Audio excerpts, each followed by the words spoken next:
presidente del Instituto de Derecho del Mar, internacionalista y también decano de la Facultad de Derecho de la Universidad de la UTP, está con nosotros esta mañana aquí en nuestros estudios para hablar un poco de los posibles escenarios que podríamos tener después del resultado de del fallo de la Haya, ¿no? El presidente del Instituto Peruano de Derecho del Mar pues ha hecho como que ha trabajado múltiples escenarios, los que podríamos compartir con ustedes el día de hoy. ¿Cómo está Miguel Ángel? Muchas gracias por estar aquí con nosotros en los estudios de ATV+.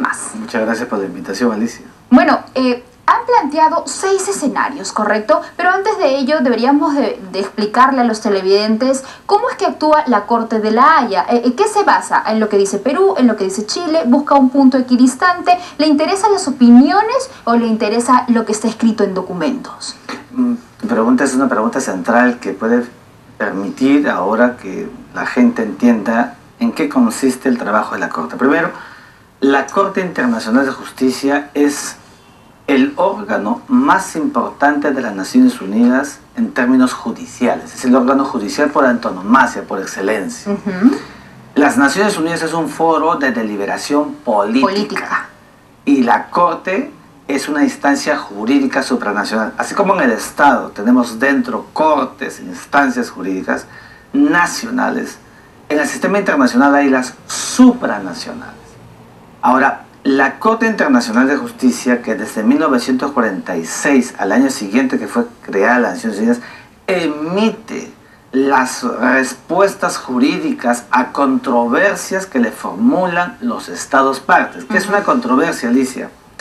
Cuando dos estados tienen posiciones distintas, disímiles, opuestas, antagónicas, allí es donde la Corte debe de resolver, porque el principio fundamental es que los estados, donde solamente litigan en la Haya, deben resolver su problema por la vía de la paz. El sistema habla del llamado principio de solución pacífica de controversias que tiene la Corte. Y se llega a la Corte después de haber agotado los derechos diplomáticos, ¿correcto? Se llega a la Corte cuando se han agotado los mecanismos voluntarios, o sea, la negociación, la mediación, el arbitraje, la conciliación, cualquiera de ellos que las partes quieran adoptar para solucionar un problema.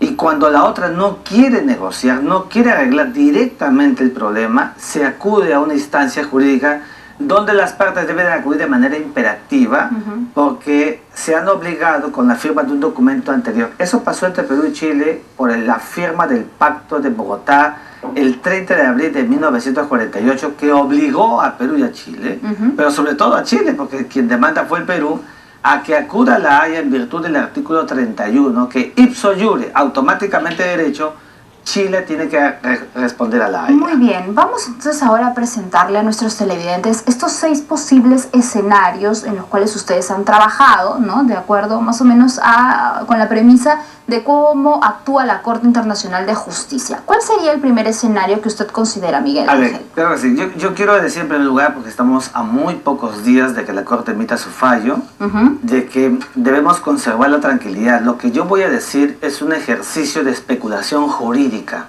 No es una especulación cualquiera, sino que está fundado en los actos interpretativos que he realizado de los instrumentos de 52 y 54.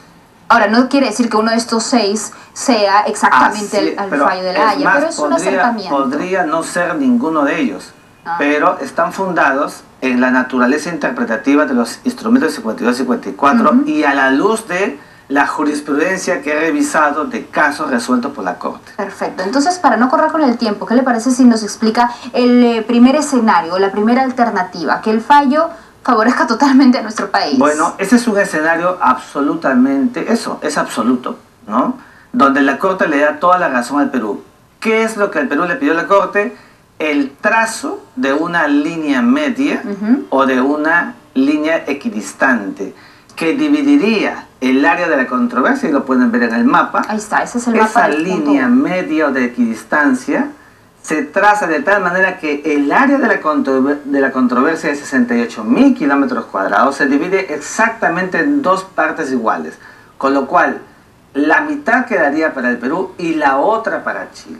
A ver, si lo podemos precisar de repente con colores para que nuestros televidentes entiendan y sea todo muy clarito. Claro. Lo que está en amarillo, ¿no? En esta línea punteada en amarillo, es lo que pide Perú. Lo que está en amarillo, esto ya es un escenario de cómo la Corte ha resuelto. Perdón, ¿cómo resuelve? Entonces, lo que está en amarillo es la delimitación que la Corte le otorgaría al Estado peruano. Es decir, en el triángulo de la controversia, la línea media de distancia de color amarillo, que luego se yende hacia el este en color amarillo también y le otorga al Perú por el título que tiene en el triángulo externo de 28.000 kilómetros, le otorga al Estado peruano. ¿Cuánto en este triángulo, ¿no?, que está en controversia, le otorgarían a Perú? ¿Cuántas millas? Más o menos podrían ser 37.000 kilómetros cuadrados en el triángulo de la controversia y totalmente los 28.000 kilómetros cuadrados en el triángulo externo, porque ese triángulo externo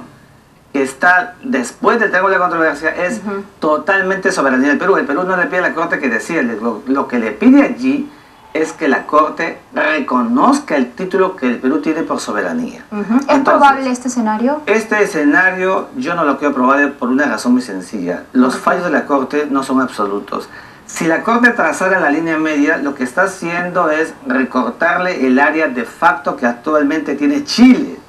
Y entonces sería pues una completa victoria para el Perú y evidentemente una disminución del área que Chile actualmente mantiene por el paralelo en un espacio de facto, o sea, de uso sin reconocimiento del derecho internacional. Si tú miras la línea roja, va también como la amarilla hasta un punto de quiebre y luego baja, que es la línea de la delimitación para Chile. Entonces sería un escenario de una victoria absoluta para el Perú, a mi juicio poco creíble, porque la Corte no emite fallos de carácter absoluto, ¿no? Bien, a ver, doctor Rodríguez, ¿qué le parece si vamos al segundo escenario? El fallo le reconoce 12 millas paralelas a Chile. ¿Qué significa eso? Significa que la Corte estaría recogiendo de manera interpretativa el espíritu, según la de los instrumentos de la Declaración de Santiago y del Convenio 54, que mencionan literalmente el paralelo. La Declaración de Santiago menciona el paralelo. El Decreto Bustamante de 1947 menciona el paralelo. Las actas del 68 y 69 mencionan el paralelo. Entonces, la Corte dirá que hay una ratio de razón en Chile y le otorga hasta la milla 12. ¿Por qué hasta la milla 12? Porque el instrumento de 54 decía claramente que se establece una zona especial a partir de la milla 12. ¿Te das cuenta?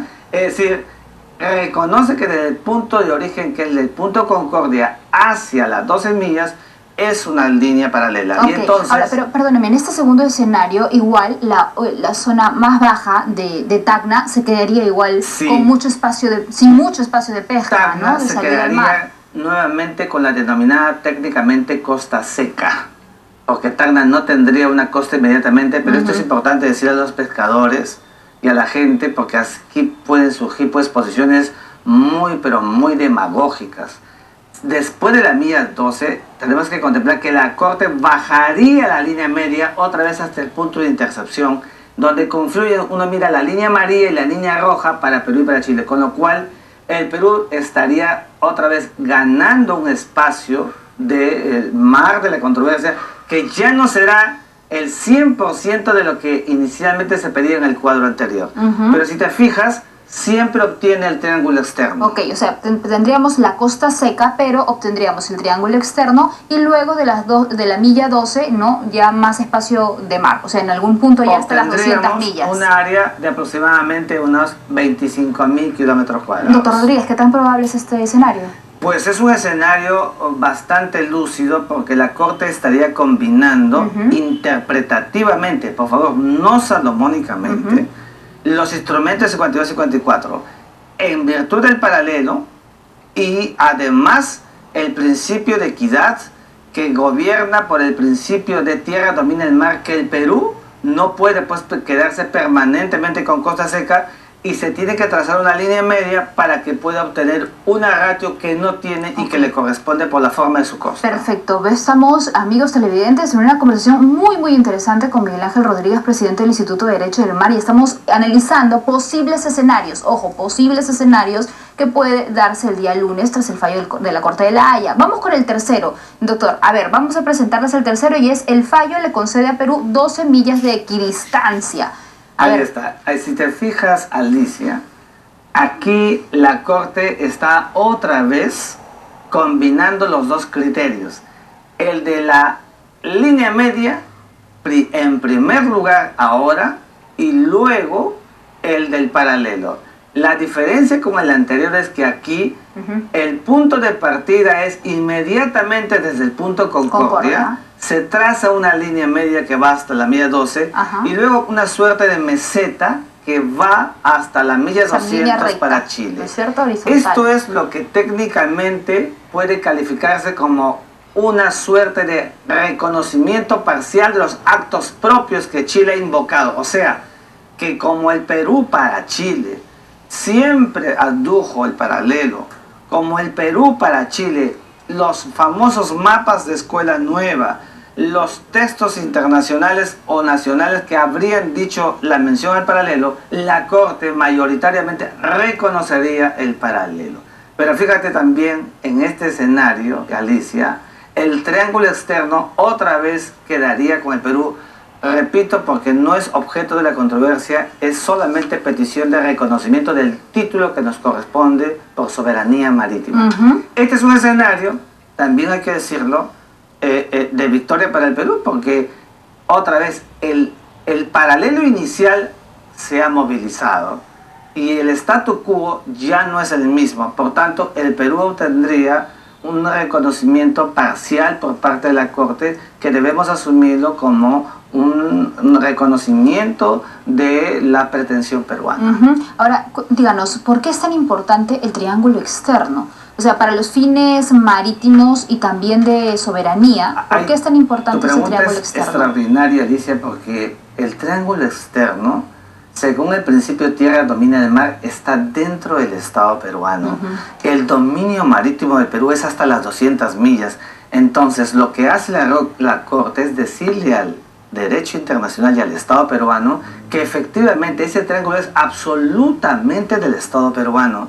Y entonces allí hay pues una importante cantidad de movilización de peces transzonales y altamente migratorios que le permiten al Perú gozar y beneficiarse de una extensa zona. Chile adujo en la contramemoria y en la dúplica que ese espacio era alta mar. Alta mar, de acuerdo a la Convención del Mar, es mar de todos y mar de nadie, que está después de la milla 200. Claro, pero eso está dentro de los 200 de nuestro territorio. Así es, dentro de 200 millas, con lo cual la Corte está reconociendo al Perú ese título que siempre lo ha tenido. Bien, entonces este tercer escenario es tan probable como el segundo. Es tan probable como el segundo.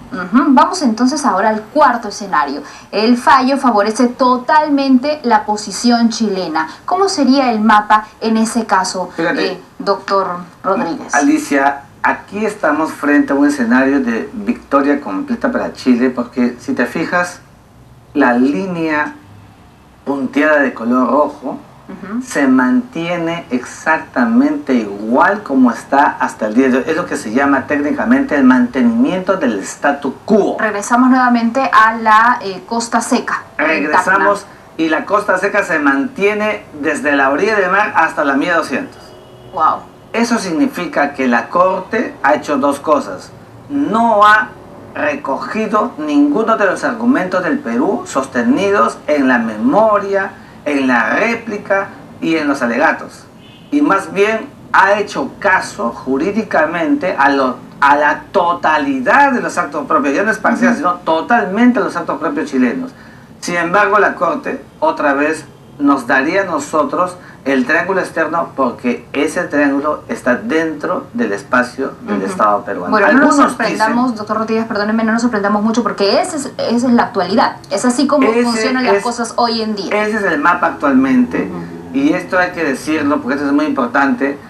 ¿Por qué sería una derrota para el Perú? Porque si el Perú va a litigar es para recuperar un espacio que no lo tiene y que Chile lo tiene de facto, o sea, de hecho. y entonces los argumentos del Perú no habrían sido recogidos por la Corte. Algunos creen que si la Corte nos da el triángulo externo y mantiene el statu quo, o sea, como está el triángulo de la controversia, sería una suerte de equidad. Y eso no es cierto, porque de todas maneras, como hemos visto en todos los escenarios, el triángulo externo va a ser reconocido al Perú. Doctor Rodríguez, hoy en día, ¿cómo es el tema en el triángulo externo? ¿Perú puede llegar a esta zona? ¿Chile también pesca en esta zona? Actualmente ese espacio es un espacio de la soberanía del Estado peruano, pero como está justamente en estos momentos por parte del reconocimiento de la Corte, normalmente las embarcaciones, fíjate lo que digo, normalmente, regularmente todos estos años, Chile ha estado ingresando y saliendo y haciendo pescas indistintas e ilegales en un espacio que no le corresponde. Entonces el Perú le pide el título a la Corte y cuando lo haga ya Chile no podrá pescar en ese espacio. Bien, vamos ahora a un quinto escenario, el fallo combinado. ¿En qué consiste esto, Miguel Ángel? Claro que sí, mira. ¿Qué es eso? Claro que sí. El instrumento de 1954, que lo voy a leer en este instante, dice así: establécese una zona especial a partir de la milla 12, ahí está trazado otra vez la milla 12, de 10 millas a cada lado del paralelo. Si uno se da cuenta, 10 millas a cada lado del paralelo, ¿para qué? Para establecer el marco de tolerancia hasta donde podían llegar los pescadores chilenos hacia el norte y los pescadores peruanos hacia el sur. Y luego del paralelo, y si fijas, continúa otra vez la línea paralela. Eso significa que en este primer cuadro, Chile penetraría en aguas del Perú en 10 millas, luego el Perú penetraría en aguas de Chile en 10 millas y continúa otra vez el paralelo, que es el reconocimiento que la Corte haría de Chile. Este es un escenario también de derrota, porque no está reconocido para nada el principio de equidad, ni el método que la regla que el Perú ha señalado en la demanda a la Corte de la Haya. Entonces, esta es la posibilidad 5 del fallo combinado, donde no ganaríamos mucho, ¿no? Bueno, el triángulo externo sigue reconociéndose para el lado peruano, ahí no cabe duda. No cabe duda que el Perú lo va a obtener. Vamos entonces a la posibilidad número 6, y se trata del fallo combinado con línea media equidistante. A ver, este triángulo, si te fijas, es como el anterior, pero en vez de comenzar la penetración primero con Chile, ahora primero comienza con el Perú, después de la milla 12. Y enseguida lo hace Chile y otra vez continúa el paralelo. Es un escenario como el anterior, que la Corte puede hacerlo indistintamente. Sin embargo, ¿Y en qué se basa, doctor, la Corte? ¿En que le dé la proximidad, o que primero sea la salida hacia Perú y después a Chile, ¿no? Bueno, la Corte la alteración de estos cuadrados. Claro que sí, la Corte lo puede determinar, por ejemplo, si hay registros de que en la primera parte han habido más ratios registrados de navegación de pescadores chilenos. Si acaso fuera así, entonces la Corte puede darle en primera opción a Chile, y si acaso la Corte identificara que son los pescadores peruanos, que es lo que más ha pasado, que se pasaban al lado chileno y se siguen pasando y son detenidos y luego llevados al puerto, la Corte en primer lugar le daría una penetración al Estado peruano y luego a Chile para continuar con la línea paralela. Bien, doctor Rodríguez, ha sido una explicación muy detallada, muy interesante. El triángulo externo nuevamente hacia Perú. Claro que sí, creo que hay un último triángulo, que es el último, el que definiría, no sé si lo tienen allí, finalmente el de la línea media o de la equidistancia.